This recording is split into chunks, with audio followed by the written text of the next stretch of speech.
अगर एक दिन ये शरीर ना रहे तो क्या बचेगा? ये प्रश्न सुनते ही मन डर जाता है, क्योंकि हम अपने शरीर, संबंधों, इच्छाओं और पहचान से इतने जुड़ चुके हैं कि उन्हीं को मैं मान बैठे हैं। लेकिन अष्टावक्र एक ऐसे मुक्त पुरुष का वर्णन कर रहे हैं यहाँ, जो न शरीर के बने रहने की चिंता करता है और न उसके नष्ट हो जाने का भय, जिसके लिए सोना और मिट्टी एक समान है, जिसके भीतर कोई इच्छा नहीं बची और जो संसार में रहते हुए भी भीतर से पूर्णतः स्वतंत्र है। तो आज के इन 5 श्लोकों में हम उसी मुक्त चेतना की झलक पाने का प्रयास करेंगे। आइए धीरे धीरे उतरते हैं इन शब्दों की गहराई में। पततु देतु वा देहो नास्य चिंता महात्मनः स्वभाव भूमि विश्रांति विस्मृता शेष संस्मृते। निज भाव भूमि में रहे संसार विस्मृत हो जिसे, यह देह जाए या रहे किंचित न स्मृति हो से। जो अपने आत्मस्वरूप में विश्राम करते हुए सभी प्रपंचों का नाश कर चुका है, उस महात्मा को शरीर रहे अथवा नष्ट हो जाए ऐसी चिंता भी नहीं होती। Let his body rise or fall, the great souled one gives it no thought, having forgotten all about samsara in coming to rest on the ground of his true nature. महर्षि अष्टावक्र यहाँ अपने शिष्य राजर्षि जनक से कह रहे हैं, मुक्त पुरुष की एक बहुत ही गहरी पहचान बताते हुए कहते हैं कि उसे शरीर के रहने या न रहने की चिंता नहीं होती। अब ये बात सुनने में बहुत बड़ी लगती है, क्योंकि सामान्य मनुष्य की पूरी पहचान ही शरीर पर आधारित होती है। हम दिन भर किस चिंता में रहते हैं? स्वास्थ्य, उम्र, सुंदरता की, सुरक्षा की, भविष्य की। और इन सब के पीछे एक ही भय छिपा होता है कि मैं समाप्त ना हो जाऊं, मैं मर ना जाऊं किसी दिन। लेकिन ज्ञानी जान चुका है कि वो शरीर नहीं है।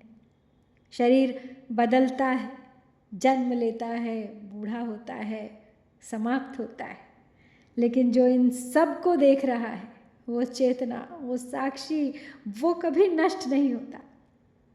अष्टावक्र कहते हैं कि ऐसा महात्मा अपने स्वभाव भूमि में विश्राम करता है, अर्थात वो अपने वास्तविक स्वरूप में टिक गया है।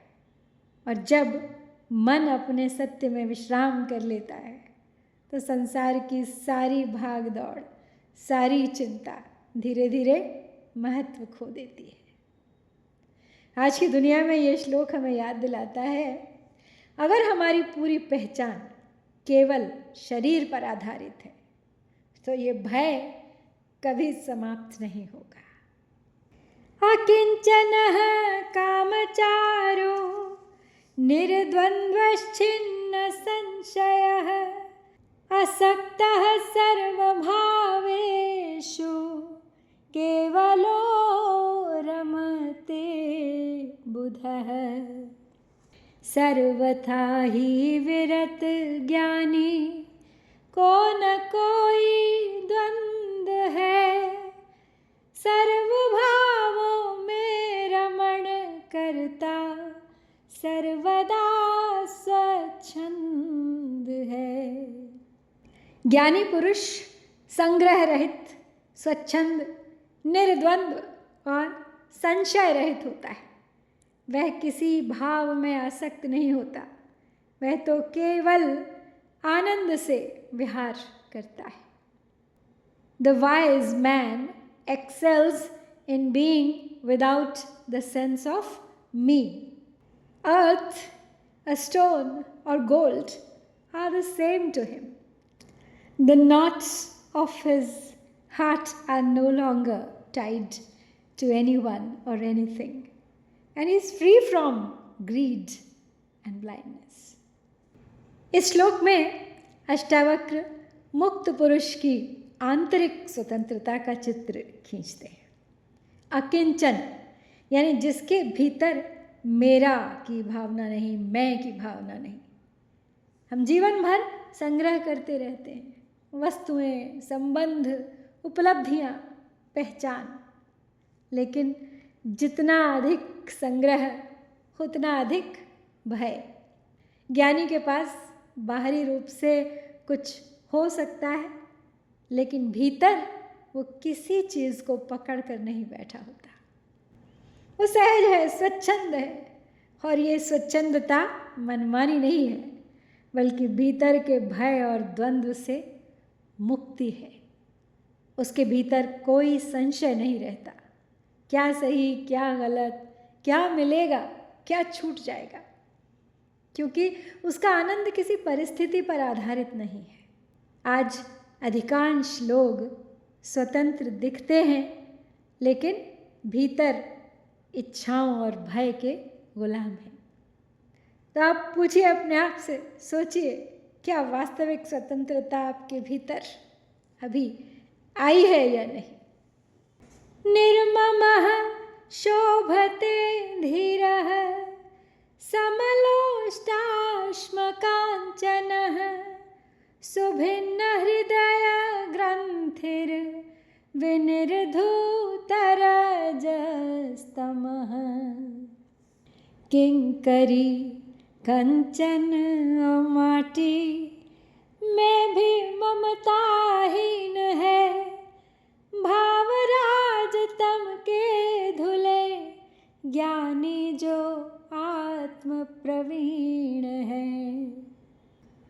धीर पुरुष की हृदय ग्रंथि खुल जाती है, रज और तम नष्ट हो जाते हैं। वो मिट्टी के ढेले, पत्थर और सोने को समान दृष्टि से देखता है।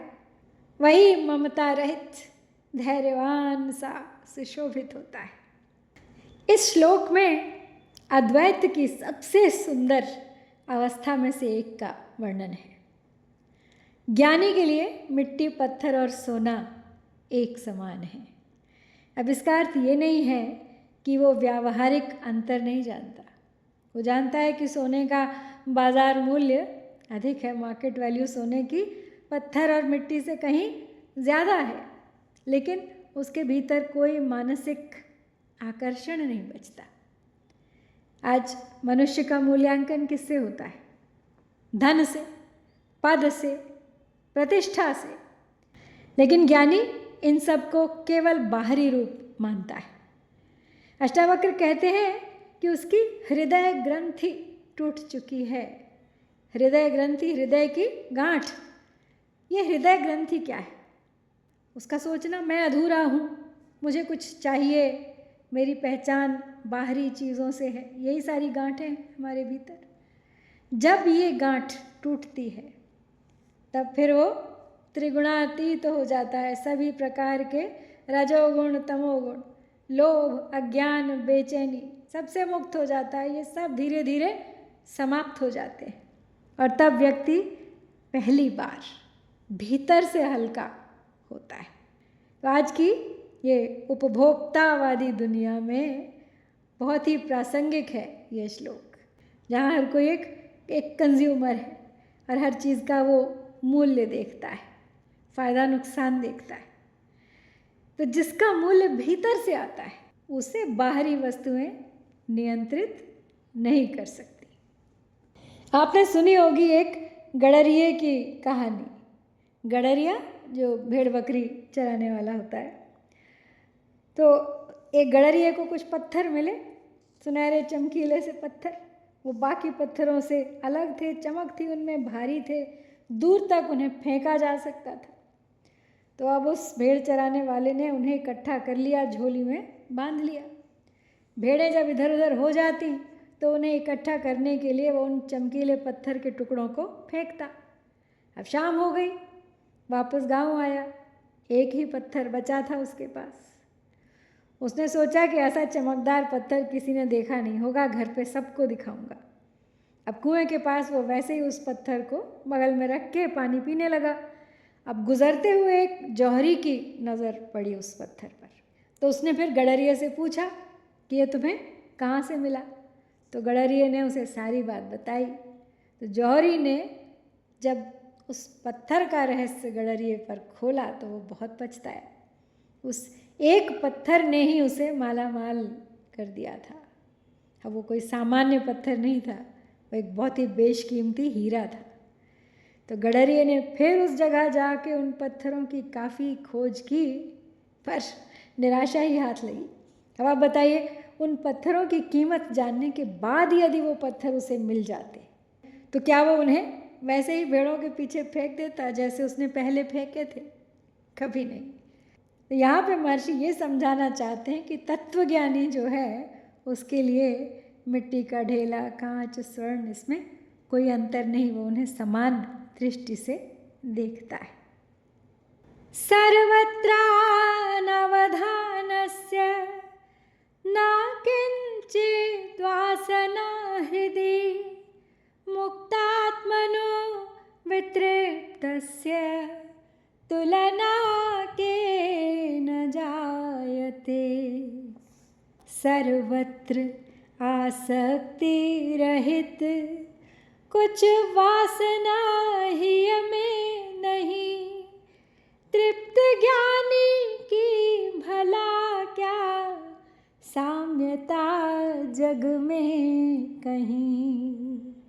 जो इस दृश्य प्रपंच पर ध्यान नहीं देता है, जो आत्मतृप्त है, जिसके हृदय में जरा सी भी कामना नहीं होती, ऐसे मुक्तात्मा की तुलना भला किसके साथ की जा सकती है? Who can compare with that contented, liberated soul who pays no regard to anything and has no desire left in his heart? अब यहाँ पे अष्टावक्र जी मुक्त आत्मा की तृप्ति का वर्णन कहते हैं। कहते हैं कि वो संसार की वस्तुओं पर विशेष ध्यान नहीं देता क्योंकि उसके भीतर कोई इच्छा नहीं बची। ध्यान दीजिए, सामान्य मन हमेशा बाहर की ओर भागता है कि कुछ नया, कुछ बेहतर हो, कुछ और हो, लेकिन मुक्त की आत्मा वितृप्त है, पूर्णतः संतुष्ट। और अष्टावक्र कहते हैं कि ऐसे व्यक्ति की तुलना भला किससे की जा सकती है, क्योंकि संसार की सारी तुलना इच्छाओं पर आधारित होती है। कौन अधिक सफल, कौन अधिक सुंदर, कौन अधिक ज्ञानी, लेकिन जहाँ इच्छा ही समाप्त, वहाँ तुलना भी समाप्त। आज सोशल मीडिया कंपैरिजन की दुनिया में ये श्लोक बहुत गहराई से हमें झकझोरता है, क्योंकि तुलना वही होती है जहाँ भीतर कुछ कमी महसूस होती है। जानन्नपि न जानाति, पश्यन्नपि न पश्यति, ब्रुवन्नपि न च ब्रूते, को अन्यो निर्वासनादृते।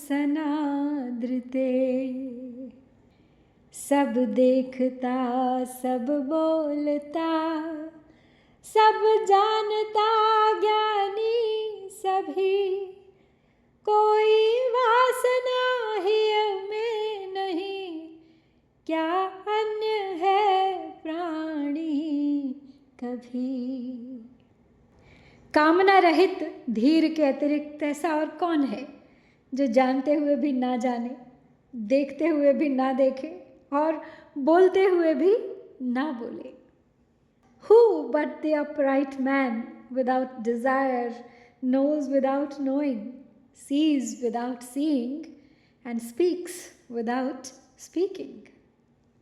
और आज का ये अंतिम 5वां श्लोक बड़ा ही रहस्यमय है, बहुत गहरा है। यहाँ अष्टावक्र जी कहते हैं कि मुक्त पुरुष जानते हुए भी नहीं जानता, देखते हुए भी नहीं देखता और बोलते हुए भी नहीं बोलता। अब इसका अर्थ क्या है? इसका अर्थ है उसके भीतर कर्तापन, कर्ता का भाव समाप्त हो चुका है। वो कार्य करता है लेकिन उसके अंदर अहंकार नहीं है। वो ये नहीं कहता कि मैं कर रहा हूँ। वो देखता है लेकिन वस्तुओं में उलझता नहीं। वो बोलता है लेकिन भीतर कोई स्वयं को सिद्ध करने की बेचैनी नहीं है उसे। आज हम अधिकांश काम अवेयरनेस से नहीं करते बल्कि एक प्रकार की कंडीशनिंग से करते हैं, इम्प्रेस करने के लिए, साबित करने के लिए, कुछ प्राप्त करने के लिए। लेकिन मुक्त पुरुष सहजता से जीता है। उसके भीतर इच्छाओं का शोर शांत हो चुका है और शायद यही वास्तविक मौन है। तो अष्टावक्र जी के ये श्लोक हमें संसार छोड़ने के लिए नहीं कहते बल्कि उस पकड़ को देखने के लिए कहते हैं जिसने हमें भीतर से बांध रखा है। जब मैं और मेरा की गांठ ढीली पड़ने लगती है तब धीरे धीरे भय कम होने लगता है और जहाँ भय समाप्त होने लगता है वहीं से स्वतंत्रता जन्म लेती है। शायद मुक्ति कहीं दूर नहीं बल्कि उसी क्षण प्रकट होती है जब मन पकड़ना छोड़ देता है। तो आज आपको इसी विचार के साथ, इसी चिंतन के साथ छोड़ती हूँ। सोचिए, क्या बिना भय और आसक्ति के संसार में जीना संभव है? शीघ्र लौटूंगी अगले 5 श्लोक लेकर अगले सप्ताह। बने रहिए मेरे साथ इस यात्रा में अंत तक। हरिओम तत्सत। ओम शांति शांति शांति।